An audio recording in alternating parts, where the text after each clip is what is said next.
to today's meeting. I'll declare it open. For infrastructure meeting Monday the 28th of March, and I'll call for apologies or leave of absence. Looking like everybody's here, so we can move on from there. Confirmation of the status of the agenda item. Of the agenda. Yep, move Councillor Sedgwick, second Councillor Smith, all in favour. Against, carried. Thank you. Any disclosures of interest? No disclosures of interest. Thank you. Right, page 4, confirmation of the minutes of the meeting held 14th of February 22. I will move those. Do I have a seconder? Councillor Thompson. All in favour? Against? Carried. Thank you all. Right, moving on to page 12, which is the actions register. As you can see, they've been explained there in the status update. Is there any other comments on those 3 items? No comments. Thank you all. Right, moving on to the first item on the agenda, 6.1, page 14, service delivery update. So before we get started, Roger and the team just want to do a slight or a bit of a presentation and an update of where things are at before we actually delve into the report itself. So I'll hand it over to Roger. Thanks, Roger. Yeah, thank you, Mr. Chair. Good morning, councillors. Look, I suppose what we're wanting to do today is, first of all, just highlight some of the good work the team have been doing. So at our recent chamber chat session, which is our all-staff meeting, the projects team put a slideshow together and ran through some of the good projects that are being worked on and are either complete or almost complete throughout the district. And it was really well received by the rest of the staff, and we just thought we'd share that one with you. It takes about 10-15 minutes. Good number of photos so you can get a feel for what's happening across our district. And we've got the actual staff who are working on those projects talking to each of them. And then we will move on to the actual report proper, where I'll summarise the broad position we're in. I'm not sure whether it's Paul or Ruben who can answer questions to that one, but we've got all the various managers there as well. So, Matt, are we able to pull up that slideshow? And then I think Jackie's the first presenter on the first slide. So if we'll pass over, and if the presenters can just ask Matt to change slides when they're ready. Thank you. Thanks, Roger. I think the first project's Pocono, so near and dear to quite a number of your hearts. But so this has been a project that's been ongoing through COVID. So and it's a huge project around near the school, and it's part one of obviously a broader reset of Pocono in many ways.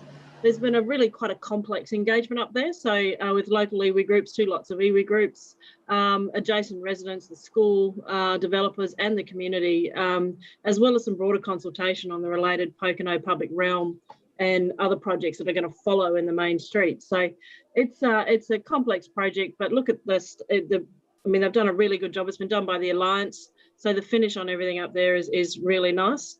And it's happened all through COVID with all of those border changes and everything else happening as well. So it's been a really outstanding project. I think the next one's mine as well. Oh, yep, more projects, more photos. Sorry, I don't know what photos I've got. So the before and afters. In terms of Te Awa, so this is a really exciting project, not just for our district, but also for North Island, New Zealand, in terms of the connectivity of this cycleway. So it was really quite a strong one. It started in 2018. I think most of you will remember it fondly. And there's been a lot of complex negotiations. It goes across 3 councils, so Waipa, Hamilton and ourselves in terms of the stretch. It's involved getting some very complex easement agreements with some adjacent landowners in order to be able to get a pathway through that made sense. There are some vesting of some of the land vested as road reserve to accommodate it. 7 fencing and boundary agreements. And just generally speaking, it's been a very public community engagement, just in terms of everything that's going on and how it's actually gone in place. And when you have a look at the photos that follow, it's really special stuff, particularly getting through the Tiger Gully and the boardwalk that's gone in to get this done. There's some very interesting structures that have happened. So that's Banks Road, boundary with Waipa, so looking north, built by Wakakatahi. The next one.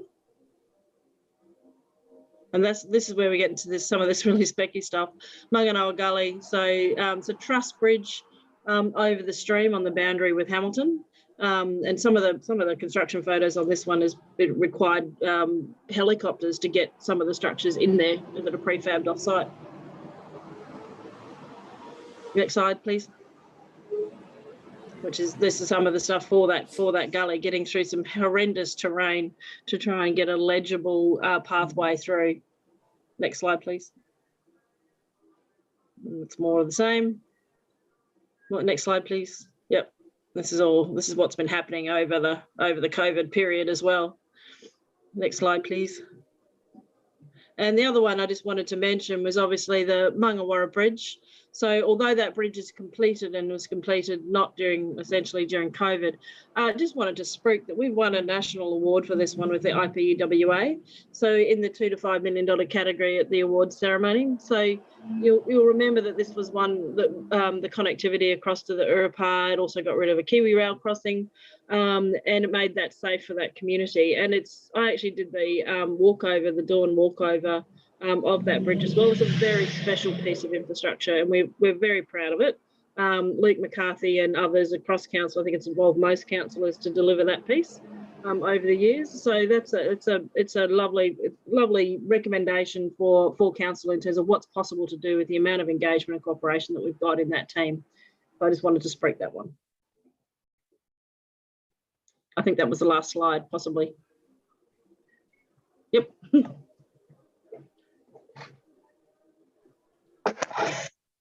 Good morning. Niall here from the project delivery team. I'll just chat about Papahua Walkway, which you can see up on your screen at the moment with some drone shots. So with our delivery partner, the WDA, Waikato District Alliance, across 2 stages, we delivered 700 metres of concrete path, a new entranceway for the Papahua campground, with a raised platform to allow pedestrians and cyclists to cross safely. And a design also that worked in with the existing Pūtakawa trees and other natural features as we could. Next slide, please. The project wasn't short of external stakeholders. So there was iwi, Papahua Camp, the community board, as obviously well with the RCB connecting us in turn with the boat club and football clubs, because they both had concerns about the impacts the project would have on their clubs. So yeah, shout out to Councillor Thompson for pointing us in the right direction for those other stakeholders who are quite key to this project. For the boat club, they pointed out that you can never have too much parking in Raglan on a fine day. So we listened and we altered the path. The original alignment was supposed to be in that red, but we moved it back against the Papahua campground fence, which gave an extra half a dozen or so boat trailer parks. So it wasn't a major change for the project, but it was a good one for council. And next slide, please. So this shows how the football field and I suppose the conflict the path was going to have with it. And it needed to be resolved before we could build the path. So obviously we realised that if you look at the top right, that the football club were a high interest, high power for this section of work. So we needed to work with them quite closely to make sure everyone got the good outcome. It was a multi-effort team from within council. We had about 6 weeks to get this from woe to go. Otherwise, it was going to impact on the timeline for the path construction. There was a couple of meet and greets on site with the football club, a bit of fat chewing, and that really gave us a bit of kudos for the community that they were out there. We were listening to what they were wanting. The design team went away and did their homework, rejigged the football field. It sort of became a bit of a game of Tetris about how they could fit in all the required football fields while still allowing the path to scoot around the outside. And in the end, yeah, good outcome for both. I was out there just last week and see that they've marked up, and there's about 3 meters between the path and the football field. So yeah, enough space for the big hero slide without taking some skin off on the concrete path. But the job didn't end there. There was a lot of stuff that was outside of the scope of the project, which was handed over to the community connections team, and they worked with the football club on some other issues to progressing forward. Next slide. So I think that's me. Thank you. Morena all, Corey from Community Projects, Tamahere Pavilion, a place where people can come together to congregate, to watch live bands, for kids to perform kabahaka, children to do concerts. Engagement was held in May 2021 and went for a week. And we set up a gazebo in the reserve there at Tamahere, along with Councillor Beck's support. We went to schools to get feedback from children. We engaged with parents and who else was in the reserve. Due to COVID, our team, along with the legal team, had to make some changes to our current contract documents to include COVID clauses that both parties would agree to. This caused delay in starting Tamahere contract, which was proposed to start in December 2021. After time spent negotiating, we then had a delay with the contractors and subcontractors starting due to their pre-existing contracts that hadn't been completed. This then saw the proposed contract start date to happen in January 2022. Karakia for the project took place 25th of January 2022. This was performed by iwi with council and community committee attendance. Works commenced in February. Unfortunately, the contractors on site contracted COVID and the site was closed for 10 days. This has caused delay to final completion. The contract is aimed to be completed in May. Next slide, please. Mere Playground.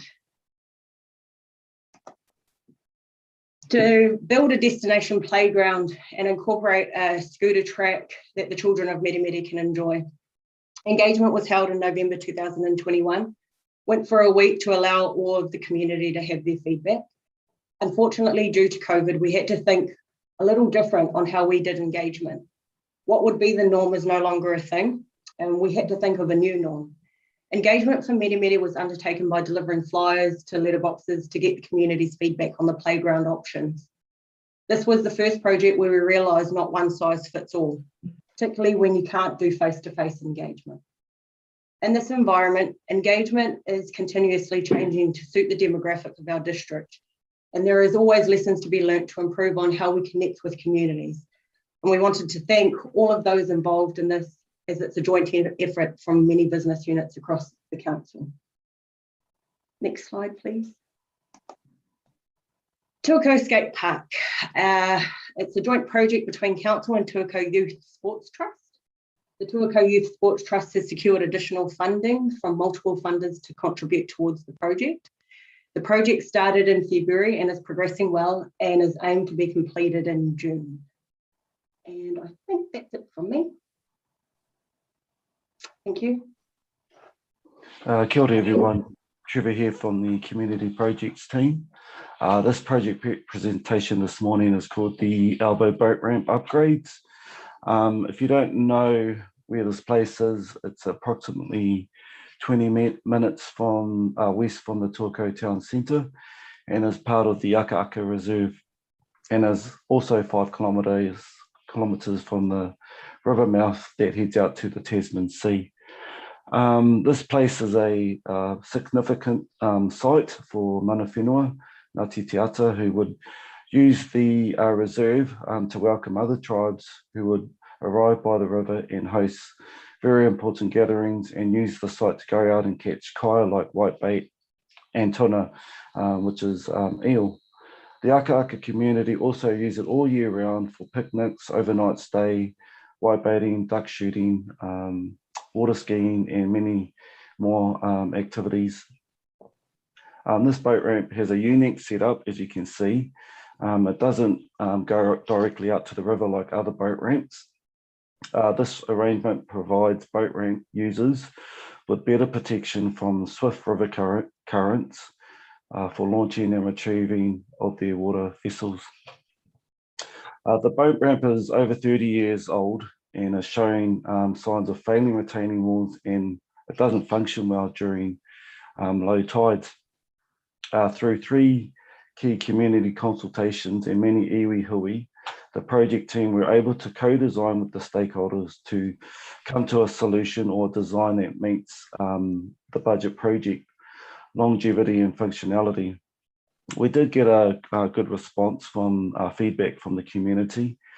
They really wanted to extend the life of the boat ramp by applying long-lasting material like rock revetments and mass block, to extend the life. The project scope is to replace the old collapsing wooden and power pole retaining walls with a combination of rock armour, concrete mass blocks, and the concrete ramp is to be steepened, which is quite a huge undertaking where we've got to actually rip out the existing boat ramp and steepen it according to the New South Wales standards so that it can be used during low tide. The project has thrown a few challenges to overcome, developing key stakeholder relationships and to understand the need and to manage expectations. Navigating the tricky Resource Management Act to obtain the relevant consents to enable the works due to the sensitivity associated with working in the river environment. As this place is used all year round, it's been hard to book in a time to start the works. So currently we're working through it right now, and our contractor has a lot of work to do to get this project completed before the next season, which is duck hunting. Organising the best time to undertake the works is, it's been a minefield, especially with COVID. Another challenge we've had on site is they protect the Pahutakawa tree. As you can see in the photo, sits on a critical part of the retaining wall.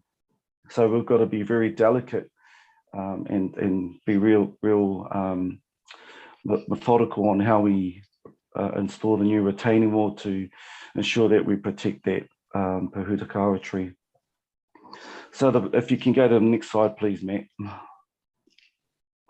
So the project status at the moment is Downers is just over halfway, and there's a lot of work to do in terms of dredging out the embayment area so that we can create that steepness so that the boat users can use it through all the tides from high to low.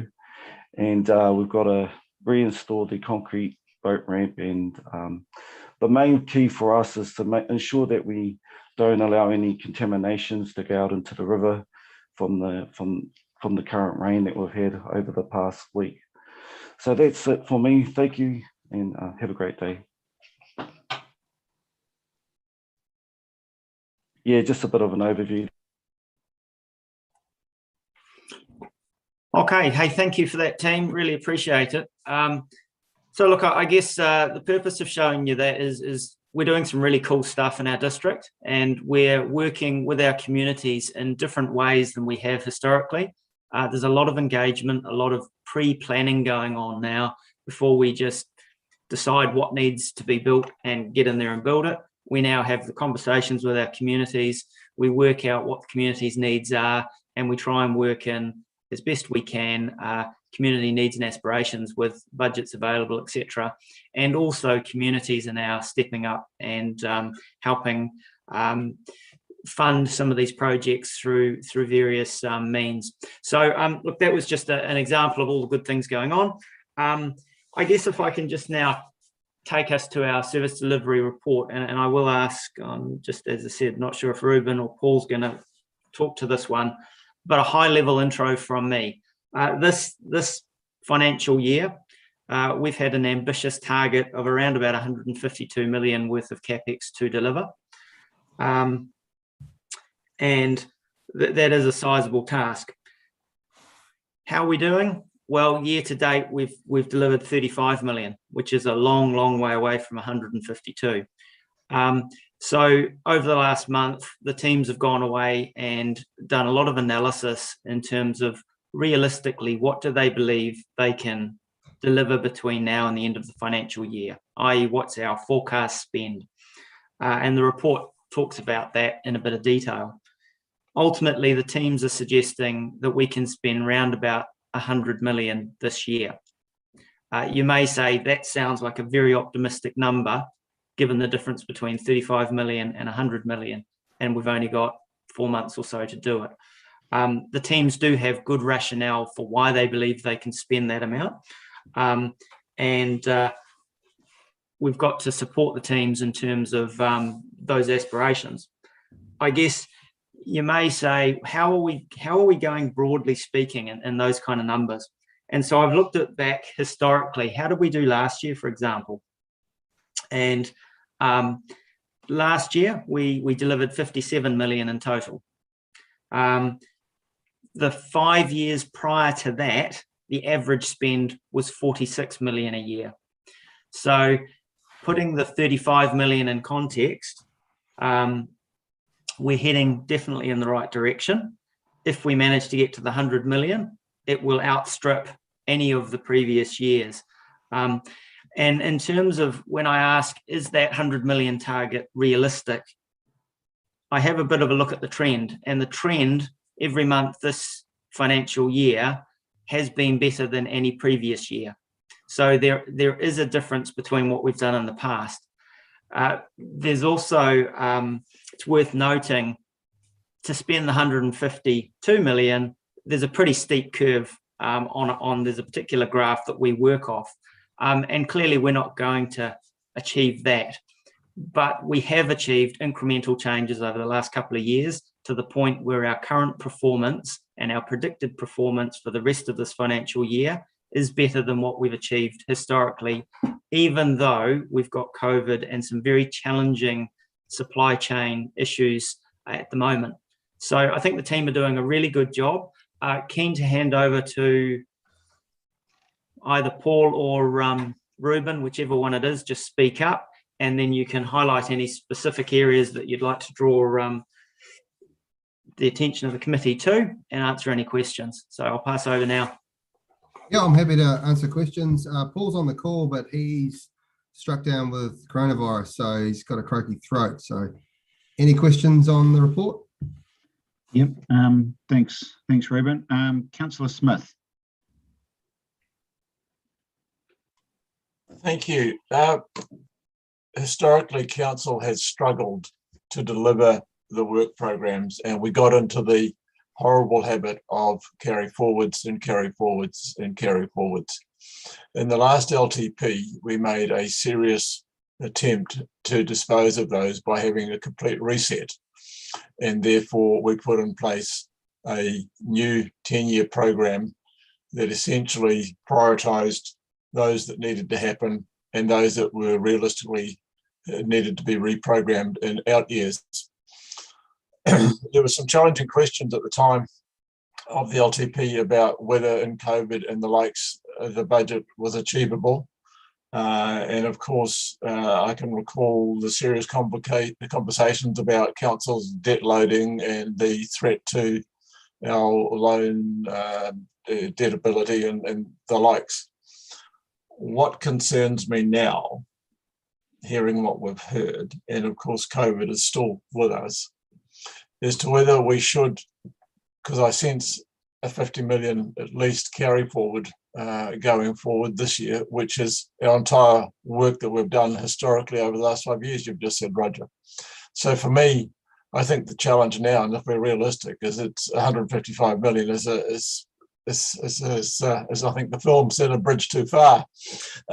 Certainly a lot of work too far, and whether it's realistic. And I'm beginning, and I would like to know, one, whether it's a good thing to carry forward 50 million if we achieve the 100 million spend. And secondly, if it's not, I think we should reset the budget and be realistic in what we're trying to achieve, because I don't see raising aspirations of a community and never delivering. If we get into this horrible, immediately 50 million in carry forwards, and then we, next year, I don't think our budget's now realistic at all. Roger, maybe whoever, please. Yep, very astute comments. I guess when I look at the breakdown of that 50 million, that's the answer to the question. So ultimately, we've got about 24 million in there on waters projects. Now, waters projects take a while to get to the point where you confirm exactly what it is you're building, what the improvements are going to be, get the consents, etc. So I think we've had a relatively slow start in the waters area. the work program has not changed and still needs to be delivered. And the Waters team are working hard on achieving that. In terms of other large sums of money, for example, there's a $6 million carry forward, which are actually developer-led projects. So Dines, Fulton Hogan up in Pocono has about $6 million worth of works they're doing that ultimately will be vested assets in council. Now that shows up on our books. And so there's commentary in the report here from Megan's area that we don't have control over spending that, but in terms of the books, it will be carried forward. So, you know, I've already explained away 30 out of that 50 million, for example. So look, I know what you're saying, Councillor Smith. I think as the financial year comes to an end, we'll be having a really close look at what we have managed to deliver, what the outstanding items and costings are, and what the plan is moving forward. I don't believe we're at a position where we need a wholesale recast yet. This year of the LTP was always going to be a lot of planning work so we could then spend the money in the following years. And I note in the report here, the projects team are still confident that over the 3-year life of the LTP, or our current budgets in the LTP, the work program they believe can be delivered. I'll leave it at that. Thank you. Thank you, Roger. Councillor Eyre. Thank you. And thank you very much, Roger, and the team. I certainly commend you on the work that is able to progress and has been finished, because it is of a really high quality. Just also one comment before my question is that the importance of keeping the councillor informed and to ensure that you actually are engaging with the correct stakeholders. Your councillor has that knowledge of the local communities. But just my question, and it really comes to the matter of Cyclone Dovey, which without a doubt was a massive weather event out here. But it occurred to me, and the team definitely were really responsive in their clear up, without a doubt. But I guess it goes to the extent of, in our district, those dangerous trees on road reserves. Now, I remember that Ross, I believe, was doing some extensive work around identifying that, but it seems to have been dropped off. Can I just get an update on where we may be in progressing those works?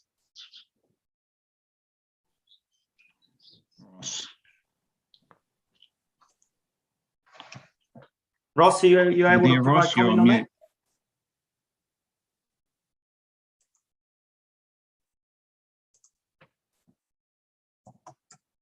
No. He's on mute. You're on mute, Ross. Is there any way to take him off mute? I'm just trying to turn. How's that? I'm just trying to turn off my mute. Look, I think I actually don't have a particular update right now, but I do know that the Alliance has said to me that if I can transfer some budget over to them, they will be able to get that work done this financial year. So certainly that's what we're planning to do. So we're going to spend quite a considerable sum, tens of thousands of dollars, on additional trees in the balance of the year. How far that will go towards solving the problem across the district, I think it will only be a percentage of them. But we are committed to spending around about another $100,000 on dangerous trees between now and the end of the year. Thanks, Ross. That's great news. Thank you, Ross. Councillor Beck. Yeah, thank you. Just 2 points. First of all, Roger, it's great that these things are live streamed and available in perpetuity, because we'll always be able to pop back to 9:58 a.m. on today's date and hear your commitment that within the 3-year period of the LTP, we should be all things achieved as anticipated. So when we look back, we'll be able to note that very special day. And my point is, I guess, in order to achieve this over the 3-year LTP cycle, as we've talked about many times before, we will need to see that cultural change, almost that mind shift change within project delivery and the way in which we actually enable infrastructure to be completed. So you remain confident that we're on this right path, that distractions we've seen have been effectively external, but that internally you are able to make the sort of changes and progress that you had hoped for? That's a very good question. Yes, I am. There are a couple of really important elements here. Our major delivery mechanisms are the partnerships we have. So obviously with Watercare and with the Roading Alliance, those are high value and highly important relationships to deliver works for our communities. So we need to make sure they're working well. And so I think we are on the right path with Watercare in terms of understanding the state of our water assets, working out what the capital spend is through this last LTP round to get everything up to the right standard, and now actually working through the process of the details and delivering those. So, I think number one, partnerships really critical, and we've got those in place, and we're working with those partners now to maximise what we can achieve through those relationships. Internally, we had a fundamental shift in our thinking 3 years ago in terms of, rather than sitting in a back room creating a stylized engineering design for something and then delivering it in our communities, we're now spending a lot of time and effort, as we heard from the project managers today, working early on with our communities, identifying key stakeholders. And I appreciate the comment that Councillor Eyre made. You know who the key stakeholders in your communities are. So we do need to be working very closely with you to ensure we form up the right relationships and partnerships at an early stage.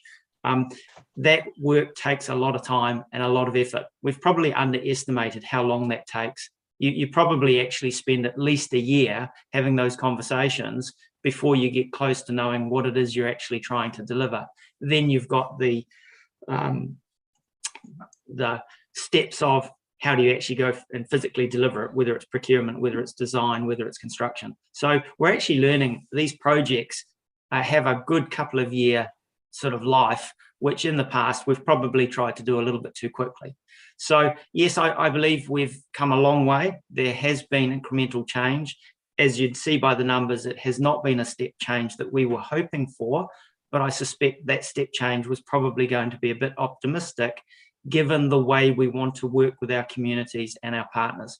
So I definitely think we're on the right path here.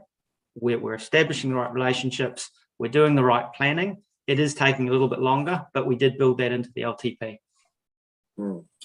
And we'd have to acknowledge the extraordinary context, external context we're working in as well, which undeniably has had an impact. But no, look, I welcome those comments, and that brings me to my second point, my final point, which is that the rewards too, the feel good actually comes from those community connection projects as well. And when we looked at the presentation you just made, $72 million out of the 152 is on waters. There were no photos on there. The next biggest item is roading, 43 million. And Jackie gets slightly excited about roads, so we did have a couple of Pocono roads in there. But actually all the photos were on that third category, the 35 million community connections. That's the photos you showed us. We didn't tell you what to show us. That's what the team got excited and felt proud about. And that's my point, I guess. So in terms of constructively moving forward, I'm interested, Roger, if you could share what communication strategies you have planned for those communities who now will have to wait. Sorry, I've just lost you on the screen. Because there are now slippages that we are aware of that will happen. So we can't fix that. That's where we are now. But what we can make sure is we keep everybody informed, just as you are informing elected members, and just conscious of the same communications needing to go out to those stakeholder community groups so that they remain part of the journey and understand what's going on. Any comment on that? I think you're look, I hadn't noticed the lack of the waters and the roading projects, I guess where this presentation started was actually a chamber chat session where we had 10 minutes that we had to try and showcase kind of, and the theme was how we're connecting with our communities. I take on board, we are connecting with our communities in terms of some of our large wastewater schemes and the co-design or the methodologies out at Raglan, for example, trying to understand community aspirations and what the process has been. We definitely could have spent some time on that, and I'm happy to, if you enjoyed seeing that one, we can come up with another one that actually showcases a few more of the waters and roading projects. Absolutely fine, because there is some really cool stuff happening in that space as well. In terms of how we communicate to our communities as to what they're getting when and what they were expecting, there's a comment in that report that we're still working on this website tool, which basically outlines what projects are happening when. It isn't quite done. I think we have the prototype up and going, and we need to just round that one off. It's section 3.3 in the report. Ultimately, that will be a really important tool, but I think you make a good point that we probably need to put some proactive communications out to our communities saying, here's what we said in the LTP, here's what's changed, and just try and manage those expectations a bit differently than we are. Thanks, Roger, and thanks, Councillor Beck, for raising that communication on the projects and where they're lying, because it is extremely important for our communities to know where they're at and what's happening. And Roger, you've given a good explanation, and you know, I know you're well aware of making sure that that continues. So thanks. Mr. Green. Thank you. Roger, good morning. I've just got a few comments to make. A lot of echoes, Councillor Beck. Okay, so I guess that the message or the theme from your report is it's around optimism and realism, right? So the budget plans appears to be more around optimism, right? And I think you're getting real about actually how to do this right with the communities and local stakeholders. So I think your approach is the right approach, and it's about building the foundation so that you've got those connections with community and with iwi, so that you have that solid foundation that when you do put forward the plan, they're with you rather than wondering what it is that you're doing. So I just wanted to acknowledge, I think, you know, if you're going to do 100 million this year, it is a tall order, but I just want to acknowledge that. And I think that's great. And in terms of where the plan is in that optimism, realism, try to understand what's in control and what's out of control, right? Because that's the out of control piece is the one that we've got to bridge, right? You know, conflict, obviously I'm on the board of Watercare, but I do want to just acknowledge that in terms of, I think the contract renewal for Watercare, I don't know where that's at, but the thing that I'm quite mindful of is with Three Waters, and what type of transition plan we would have in mind to bridge when the renewal expires versus when Three Waters comes into effect.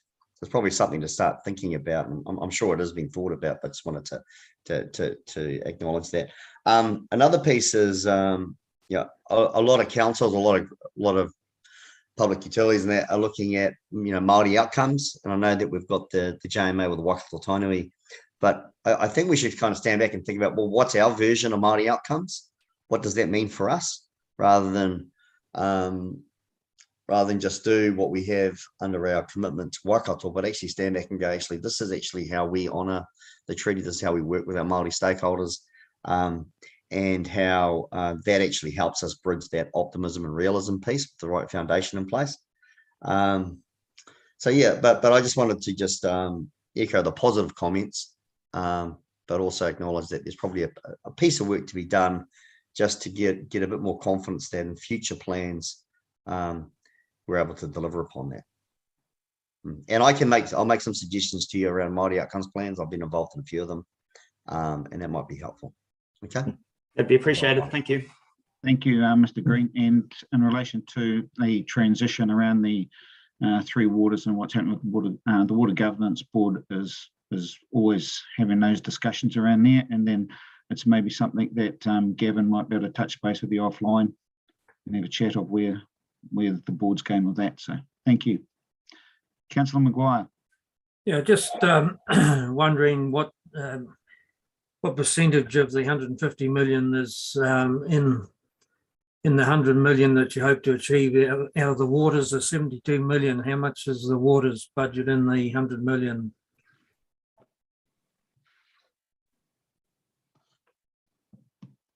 Sure, it's in the report there somewhere. Oh, I missed it somewhere. Yeah. I think the waters team are looking at delivering about 50 million and carrying forward about 24 million, if I remember rightly, from when I read the report. Yeah, that is correct. It is in the report, Councillor Maguire. Is it? Sorry about that. I missed it. And just got one question on page 19. Can I ask that now, or you want to stick to what we're talking about? Solid waste.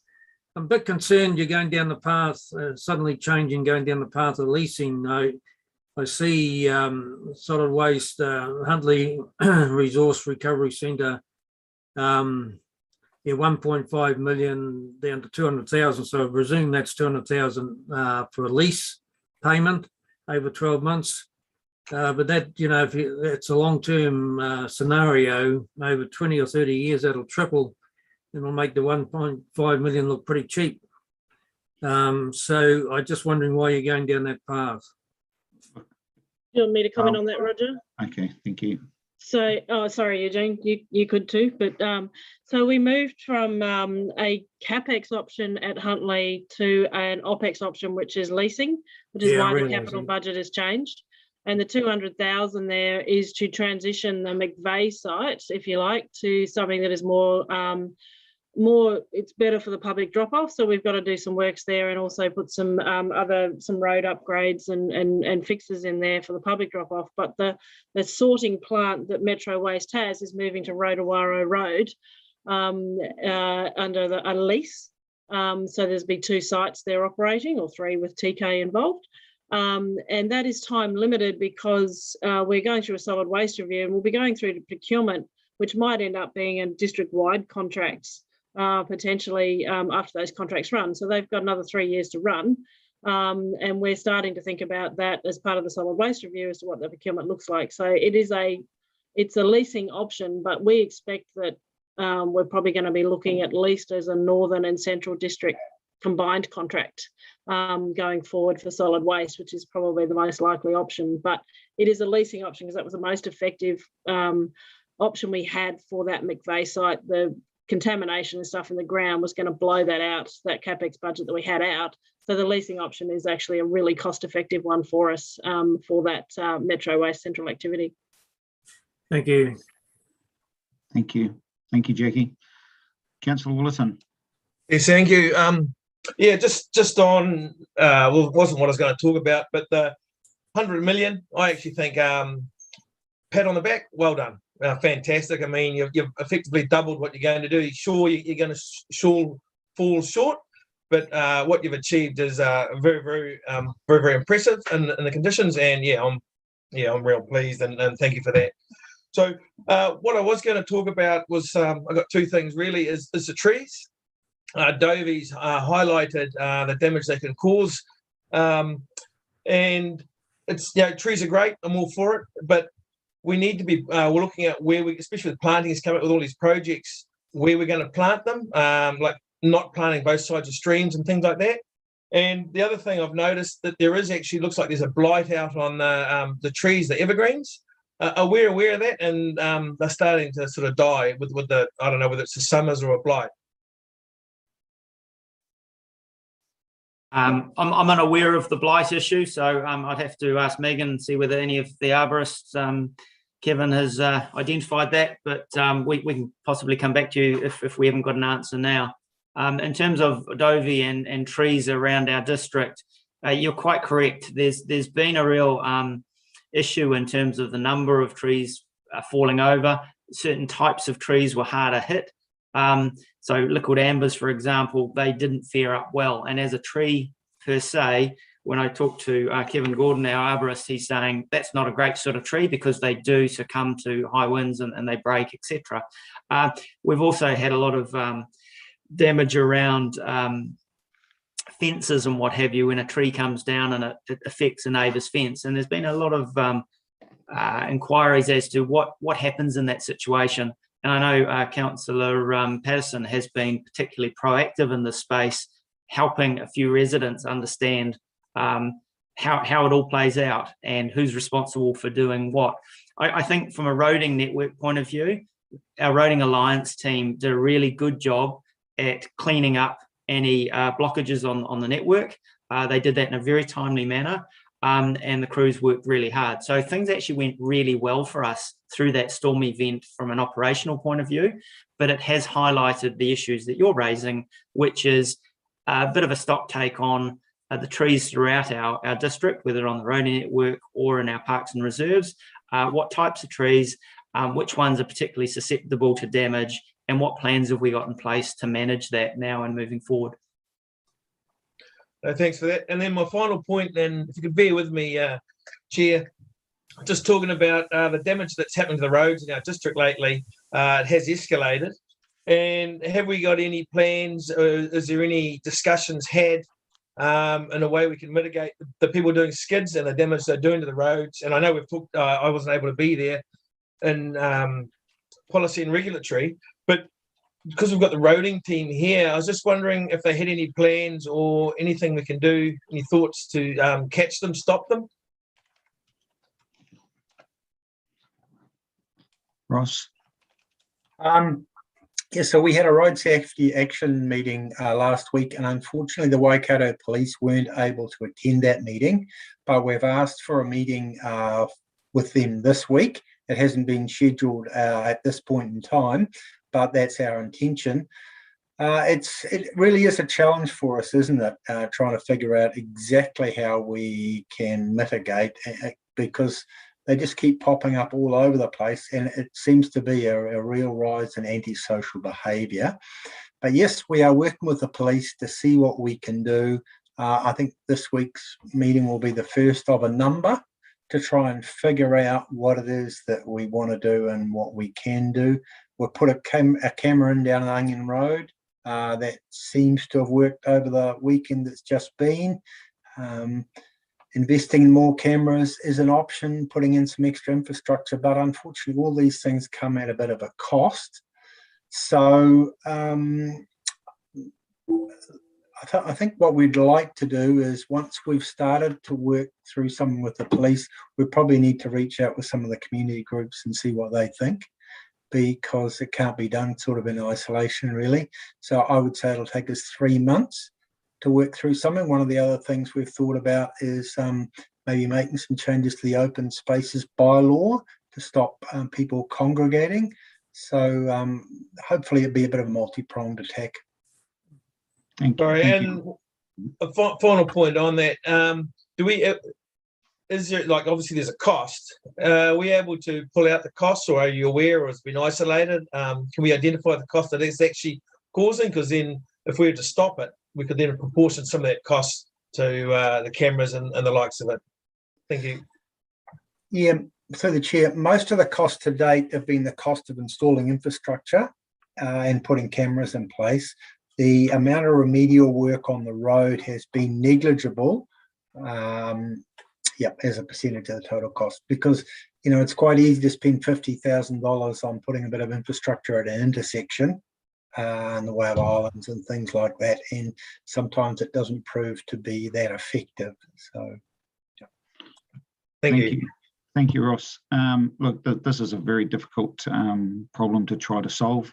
We've got many kilometres of road in our district, and we put infrastructure in place to mitigate the hotspots, so to say, and they just quite simply move along. So there's been issues at Horatu with the overbridge into the ports as well, but they gather at about 3 o'clock in the morning. So it's just difficult. So look, we've got, we need to move on with this. So there's 3 more questions, but I'll just go to Megan first for comment.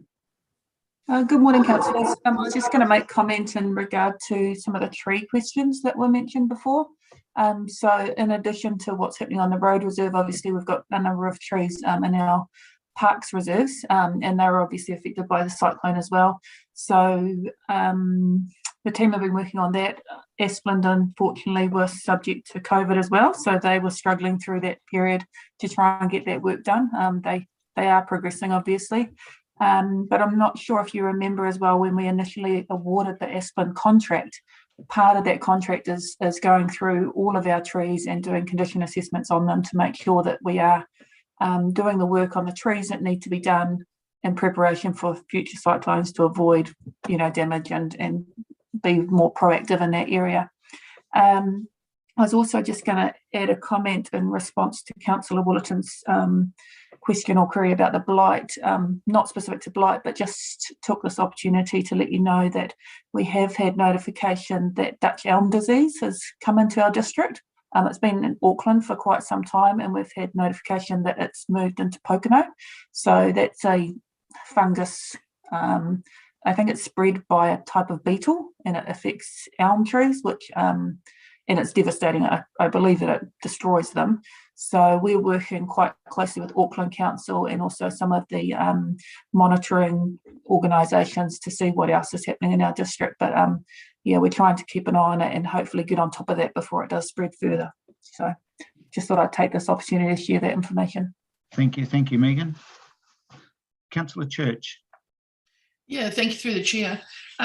Just on that road safety meeting, Ross, what was the county's Manukau Police input? So they were there. I guess the input that we're getting from police generally is that they're very short on resources to do these sort of things. They've been involved in all sorts of activities around nationally, and yeah, resourcing is a major issue, and one of the key elements of this potentially is resourcing. And right now they're telling us that they don't have the resources to adequately deal with this issue. Thank you. I'd like to go back to Councillor Beck's comment around the communications of what we do and what we don't.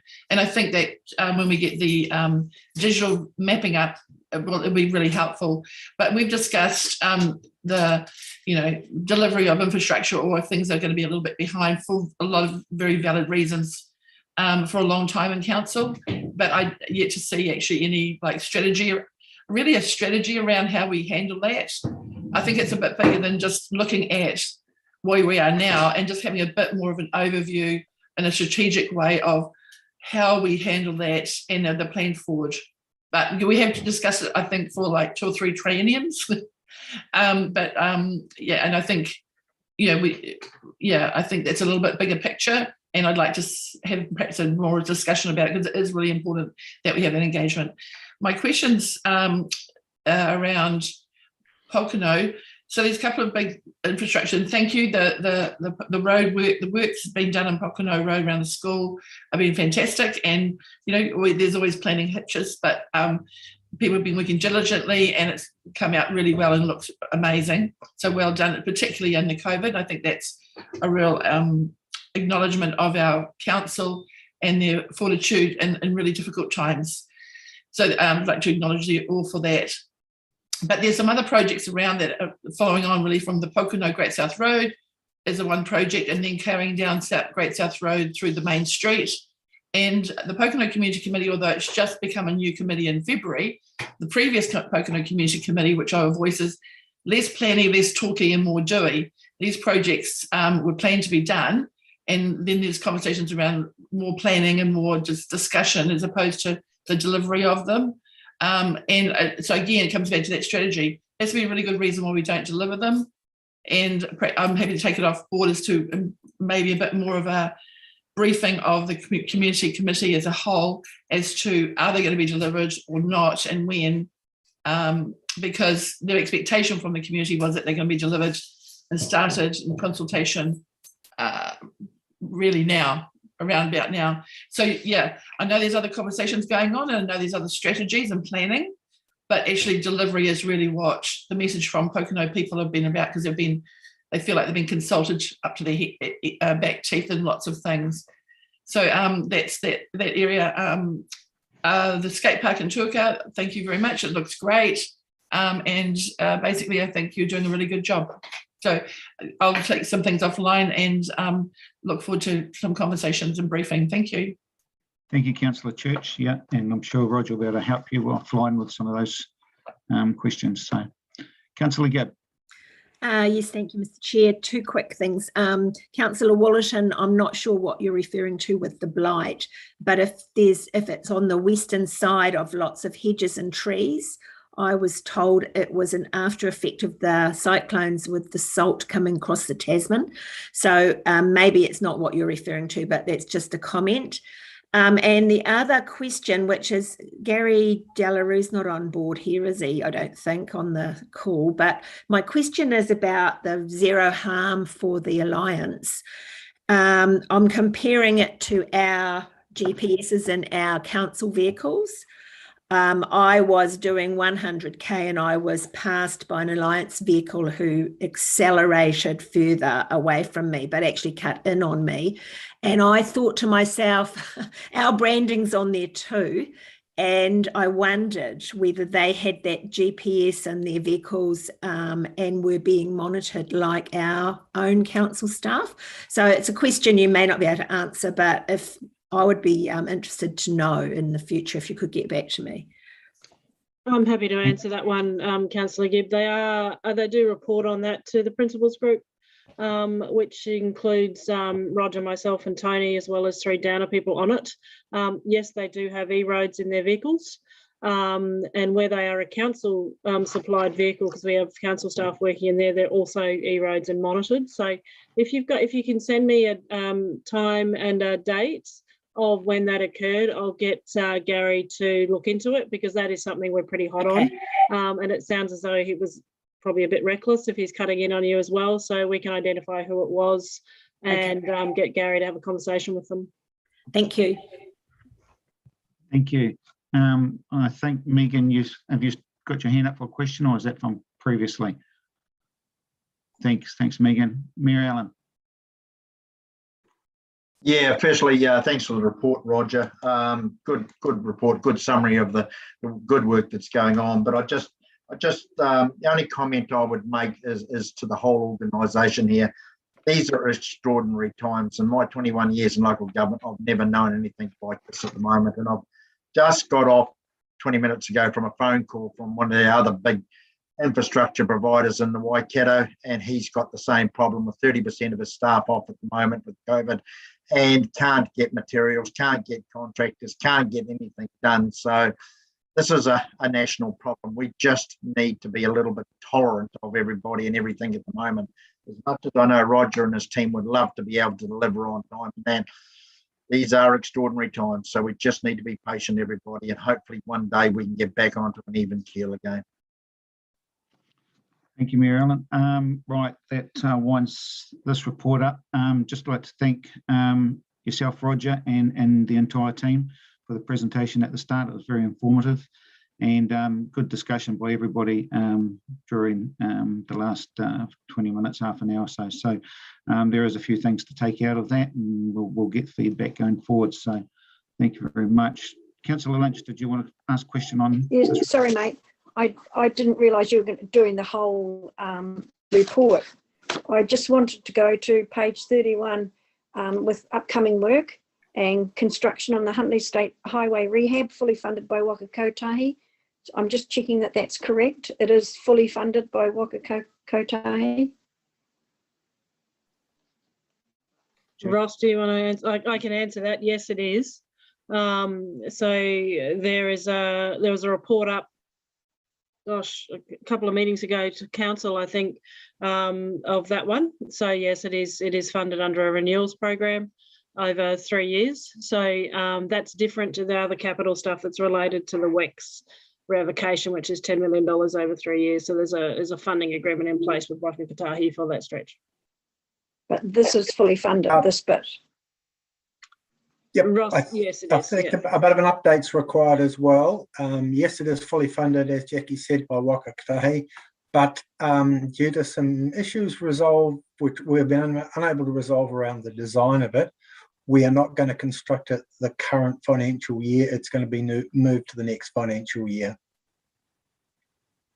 Okay, thank you, Ross. Thanks, Thank Dick. you. Councillor Wallerton, absolute last question. Yeah, sorry, just briefly, I did have a note down here. It's actually on the similar vein. Investing in Old State Highway to District Council, Rangiora, Huntly, and State Highway 1B is red, and I'm just wondering, there's absolutely no commentary of actually why it's red. So similar to what we just talked about. I don't know if it was answered or whether it's something different.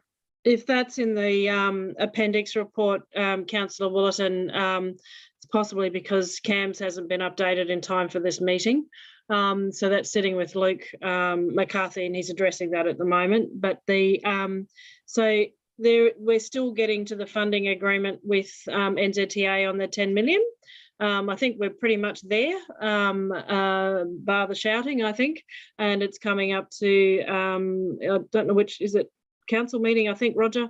So in terms of getting that $10 million worth sorted, there are some outstanding issues that have got to be resolved with both the Rangiora, which is what we're already doing some maintaining of, and Huntly, but and a lot of that is operational in terms of what happens when we hand over these assets. So we uncovered some stuff around some old stuff around legalisation and some PAR maintenance around Rangiora the other week. And there's some ongoing discussions about how we deal with that stuff in the transition as well, and ongoing maintenance. So they're quite live conversations, but the 10 million and the revocation of Huntly is still on track. It's just that we haven't yet signed that agreement. Thank you. Thank you. Thank you. Sorry, Jackie. just when we do 1B, because that's on there as well, if we make sure we have consultation, which we so far we've had none. Thank you. I think that's still sitting with NZTA, but Ross can comment on that one. I think that's the next business case. But Ross, do you want to comment on 1B? Yes, through the chair. So 1B has been put back by NZTA. So there's been no discussion at all around the business case or firming up the business case for at least 6 months. And I guess we're largely in their hands in that regard. So at this stage, it is planned that the revocation will happen in the next financial year for 1B. Thank you, Ross. Right, thank you all. I did not, in the confirmation of the status of the agenda, which I think Councillor Sedgwick and Councillor Smith moved and seconded, that all reports be received. I forgot to add that. And are we happy to receive the reports? Councillor Smith, thank you. Thank you very much. Right, so we'll receive that. And once again, Roger and all of the team, thank you very much. It is pretty tough times with COVID and supply chains, but the team's doing extremely well, and congratulate you all. Right, moving on to page 39, which is the minutes of the Regional Transport Committee. So I'll just take those as read and received. No comment on them. Thank you very much. Moving on to item 6.3. Excuse me, Chair. Yes. Sorry, I flicked my hand up. Can I just Sorry. make a comment just on those minutes? So was that meeting presumably before the advertising for the Road to Zero has begun on our TVs? Yes, it was. Okay, it'd be interesting to see the commentary in next meeting, given that it's received such negative backlash in the media. It was, I think the meeting was on a Monday, and the promotion or the TV advertisement started on that Thursday. So yeah, it would be interesting comments. Thank you. Right, sorry, where were we?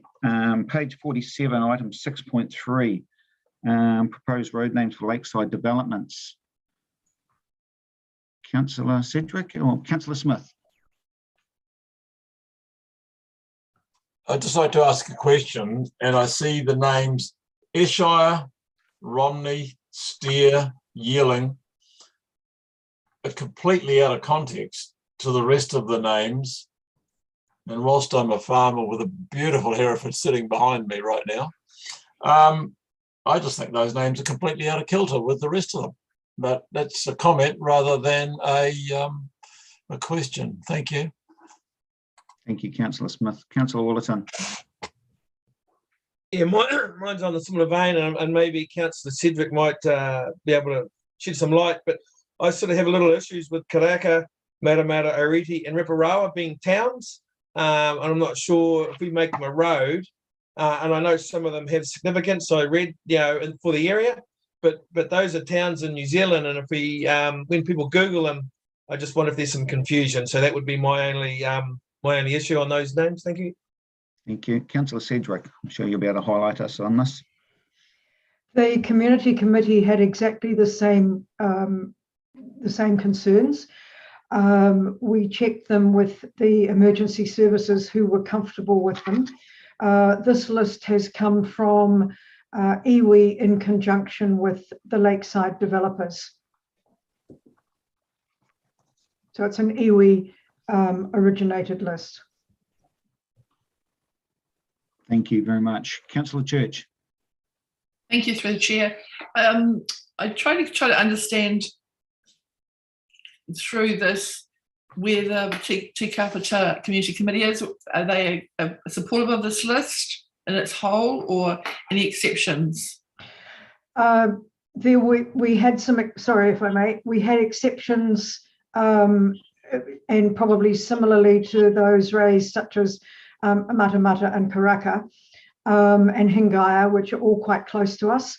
Those were approved by council staff. They came to the community committee as approved, and that was quite an error in the process, because the process is that the community committee should see them and make those decisions before council goes through their approval system. So it was received and sent back. There was considerable pressure from the developers who insisted that they needed those names by Friday, of whatever week that was. So we carried out our own due diligence on those names with emergency services. As I said, they saw no issue with them. I have a different perspective with some of them, but the generic agreement coming back is to accept those names as submitted by the iwi and the Winton developer. Thank you. That clarified it for me. This other part is the Te Kapiti Community Committee, do they have their own list of names? Correct. Developers can then change, because my understanding of the policy, because it obviously happens a lot around Pocono particularly, and sometimes Telco, is the developers are supposed to come to your list and pick off that and have a really good reason why they don't. Correct. As opposed to going the other way around saying we want to use this list. And obviously I'm sure that you're thorough around that liaison with iwi. So can maybe just an understanding of that a bit more, because I think correct, we do have a list. We do have a list. The Te Kapiti community has provided council with an approved list of names which are sitting on our register somewhere, but the lakeside developers and the iwi determined they did not want to access that list. Thank you, Councillor Sedgwick. Mary Ellen. Hey, Joel thing, trying to pick a name, eh? I wonder whether we have this much debate when we name our kids. Never mind. Cut a long story short, I found this very, very interesting reading this. And yeah, like other comments that have been made around clash, but we've got to go back to parameters. Firstly, if council doesn't already have this name or see an issue with a name already within the district, there's no good reason why you shouldn't have the name. So when I looked at Karaka, I looked at Matamata as well, and they are names we know because they are in locations, but they're not in the Waikato either. So at the end of the day, the rules is basically, unless it clashes with a name that is within our district, there's probably no good reason why not to have it. I think also the fact that emergency services are okay with it, iwi are okay with it, and come on everybody, these people have spent hundreds and hundreds and hundreds of millions of dollars developing this land, and they must have some rights to at least name some roads. So unless there's any outstanding thing, I'm happy to move the recommendation for these, because it just, I hate getting hung up on this sort of thing, and there's no need to get hung up on it. So I have no issue with any of these, even though some of them maybe are left outside. As Councillor Smith said, when I picked up on some of those animal names, but they're only animals to you and I, Councillor. To most other people, they wouldn't know what they mean. So, excuse the bull, but at the end of the day, it doesn't make any difference. I found the one because I used to farm deer hind, and I found that unusual too. But it only applies to somebody who knows what a hind actually is. To be honest, a road name. It's not a name that I would have plucked out, but they've done it, so their choice. Yeah, thank you, Mary Ellen, for moving that. Yes, it is a bit. Some of the names are a bit confusing, but it has gone through discussions with iwi, and the committee has also refined some of this list. So we need to have a seconder here soon. But Councillor Beck. Councillor. Thank you. My comment really is more about process, and it seems that a number of times we have these things come in front of council, and the process seems to have been different every time. Whether it's Whakatahi who've done it a particular way, a developer's done it a particular way, or whether it's as a result of something else that causes a name to have to be looked at. I just wonder whether it's time for a bit of a trying to align these processes, because inevitably some party seems to have been caught off guard. Whether it's iwi, whether it's a community committee or a board, or whether it's council late coming to it. So I'm just, I guess, urging some learnings from the process. Yeah, thank you, Councillor Beck. I think a review or reset of our road naming policy is pretty important, because it's popping up all the time. Councillor Gibb and myself are having problems with the Ngaruahia road naming at the moment, and the developer choosing to have something or totally different. So, Councillor Smith. Yeah, just on that same point, we've been through about 3 or 4 iterations of a road naming policy in my time on council, and this is all about the process that we set up for people to follow and give guidance to. And once again, we've got a developer who has gone off and on his own tangent and come up with some different names. I do believe, I know in the likes of Te Kauwhai and other communities, and I believe Te Kauwhai did at the same time, involved iwi in those initial discussions, and now we're just bypassing the process that we put in place to give guidance to everyone. And I think Axel, for raising it, the issue is about process, and I appreciate what the mayor says, and I'm going to disagree with him. We are just opening the door for open slather once again, and we might as well throw the policy away and just let people do what they want, and then everyone gets bitter and twisted. So we either stick to the policy, and in this case we say, no, you've got to use the names that were already in place, or we say respectfully, we don't really believe what we've done in the past for a policy, we're going to throw it out, and you can do what you like. So thank you. I'll go to Jackie first before I take more questions. Thank you, Chair. I just want to make a quick comment on that. So Jodie Bell-Weimer of our corporate planning team is just kicking off a review of the, because it is due for review, the road naming policy, but more importantly, the process. So we are looking at that internally with our corporate planning team at the moment. So there will be some consultation with you on that going forward, because it is up for review, but because it's there's a couple of pieces in it that don't make a lot of sense as we're hearing. So it's time for a good review of it. So just wanted to make a comment on that. Thanks for that, Jackie. Mr. Green. Kia ora. I support the names as this paper. I saw a balance between Māori and non-Māori, and we've been engaged, and I'm also acknowledged, as the mayor has said, this party has invested significant capital and would love to progress their development. And I can only imagine that, naming roads is a rather difficult process in itself. So I support the paper and the recommendations. Kia ora. Thank you. Councillor Gibb. Yes, Mr. Chair, just quickly, yes, as Jackie said, the policy's up for review, and I've had a read of it recently due to our other discussions with Ngārawa here. It doesn't say that they have to take our list that we've approved at a community board level. It says they're to be offered the list, which is quite, makes it speedy if they accept one off that list. But if they don't want to use the list, at the moment, the policy says they've got a right to put up some other names. If the community board does not like that or approve it, the infrastructure committee has to approve it then. So anyway, I'll move on, but it is going to be reviewed, and I think maybe there are some upset bits in it. Thank you. Thank you, Councillor Gibb. So I do have a mover in Mary Ellen and seconded Councillor Sedgwick. So I'll put it to everybody. All in favour? Against?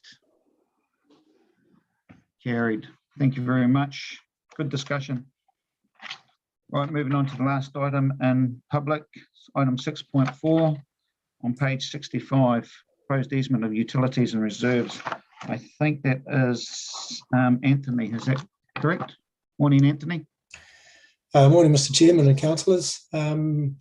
Yes, this report was on your last agenda. We were asked to go back and just provide more information about maintenance and also iwi hapu engagement. So we've the applicant has engaged with Tūhapu. We've only had response at the time of this report from one of them who is supportive of the proposed easement. So we've suggested our recommendation is subject to the outcome of that engagement that we proceed.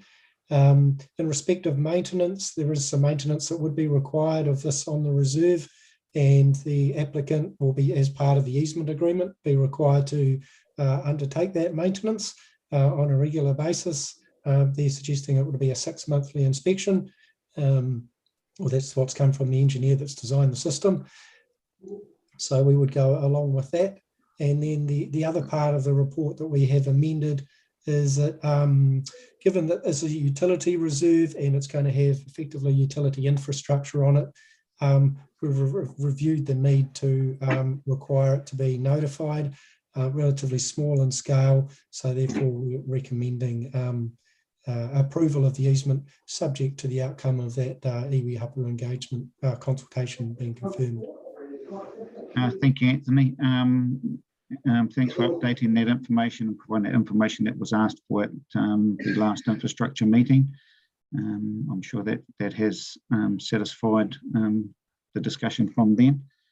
There is a recommendation on page 66. Do I have a mover? Councillor Thompson, seconded Councillor Lynch. All in favour? Against? Carried. Thank you very much.